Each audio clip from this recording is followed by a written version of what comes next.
Frank mentioned, I am the state legislator who represents the community where Ramali was killed.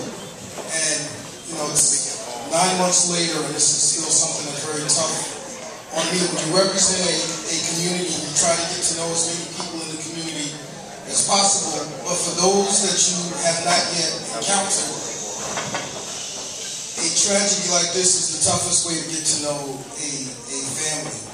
And, you know, I haven't shared many of the private conversations that I had, but with this being such a special night for all of these families who have suffered, it wasn't just so much the killing of Ramali, it was the insensitivity that was shown to this family that shows that this police department needs some work. And I'm going to get to that a little later, but I do remember when I called, I finally was able to get Constance that next morning. And while I'm dialing her number, I had no idea what I was going to say other than, I'm so sorry. Because the night before, when I got a call from the police department, they were asking me to come to the precinct to explain to me that there was a killing of a young man in the community. And when I got to the police department, the first thing they said to me was, I said, well, what happened? There was our state senator, Pastor Thompson, was there, and some other community leaders, and they said there was a struggle for a gun. And I said, a struggle for a gun? I said, well, why would there be a struggle for a gun? And they said, well, we think there was some marijuana, and the police came into the house and there was a struggle for a gun. So I said, you mean to tell me that if he didn't think he was going to get in trouble for a bag of weed, he thinks it's okay to wrestle a cop for a gun? I said, that doesn't make a lot of sense to me. You know what I'm saying? And here it is, I'm the state representative. This is the story that I'm being told. And I didn't even know at that point that Ramali's grandmother was being held upstairs. I wasn't even given that information as well. So I told the police department, I said, look, I don't really know how this story sounds. And I said, I'm going to reserve my judgment.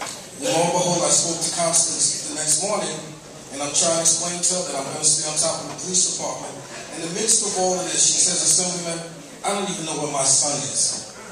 So I say this because I want people to understand, like I said, the insensitivity beyond what happened to Ramali, the insensitivity that's shown to this family. And why do I bring this up? Because next year there's a mayoral race.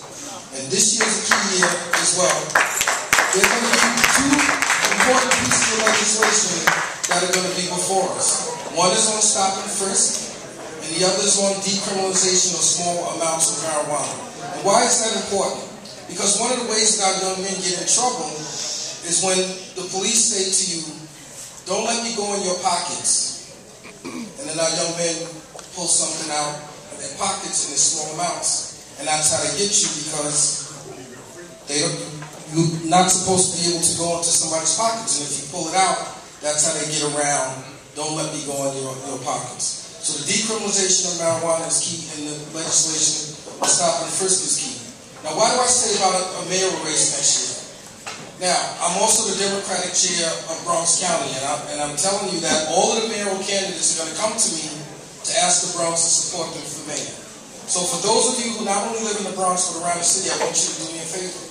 If you see Billy Thompson, if you see Christine Quinn, if you see Bill de Blasio, if you see John Liu, if you see, who am I forgetting, Adolfo Carrion, if you see Joe Lota, I want the first thing to ask them is, you're going to appoint the police commissioner. Tell me where you stand on Stop and Frisk, and what criteria are you going to have when you appoint the next police commissioner.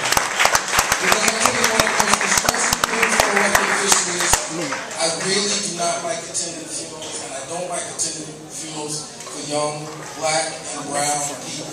So what do we need to do? A lot of the speakers earlier talked about organizing and working together. So I'm asking you to help in those three ways. Contact your legislators on Stop and Frisk, the decriminalization of small amounts of marijuana, and when you see any of these mayoral candidates, or anybody running, you have city council members that are going to be running for election and re-election. This should be a huge priority in the citywide races, the treatment of young people of color around Stop and Frisk. So all of you, and I know it was said too, the days are long for this family. And when it comes to the trial, it's going to be even longer. So be with them. You've been with them, and I'm asking you to continue to be with them, and pray for all of the families that, as Constance said, Christmas time is coming and they're not going to be with their loved ones. I've grown very close to this family. I'm so sad it's under these circumstances, but we really need to get justice, not only for Romali,